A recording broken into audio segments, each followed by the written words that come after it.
Welcome back. In this class, we will delve into structures of governance. Unitary, federal, confederal, features, reasons, merits and demerits. Imagine Lagos State cannot make any law without asking Abuja. Or imagine Nigeria breaks into 36 completely independent countries.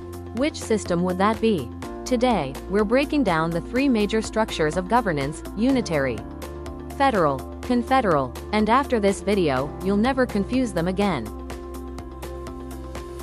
Unitary system. A unitary system is a structure where all political power is concentrated in one central government. States or regions only exercise powers given by the center. Features: 1. Single central authority. 2. Uniform laws across the country.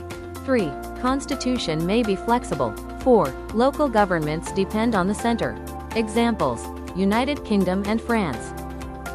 Reasons for adoption: 1. Small geographical size. 2. Cultural homogeneity. 3. Desire for strong central control. Merits: quick decision-making, strong national unity, simple administration. Demerits: over-centralization, local needs may be ignored, risk of authoritarianism. Question: if all powers are in Abuja and states only take orders, what system is that? Answer: unitary.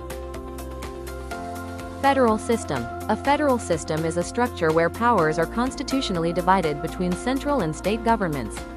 This division is written in the Constitution. Nigeria operates a federal system. Features: 1. Division of powers. 2. Supremacy of constitution. 3. Existence of tiers of government. 4. Independent judiciary. In Nigeria, federal government, state government, local government.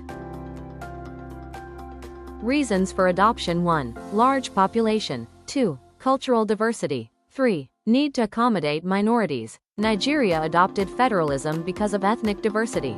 Merits: 1. Promotes unity in diversity. 2. Encourages local autonomy. 3. Reduces pressure on central government.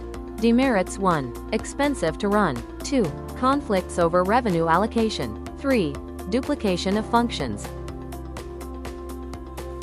Jam favorite question: which system divides power constitutionally? Answer: federal system. This is an example of confederal system of European Union and United States of America.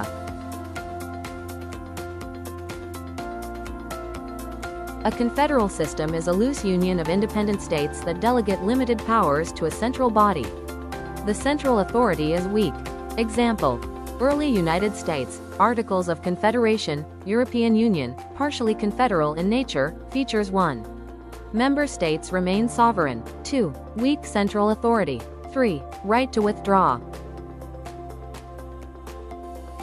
Merits: 1. Strong autonomy. 2. Protects sovereignty of members. Demerits: 1. Weak central coordination. 2. Difficult decision-making. 3. Risk of disintegration.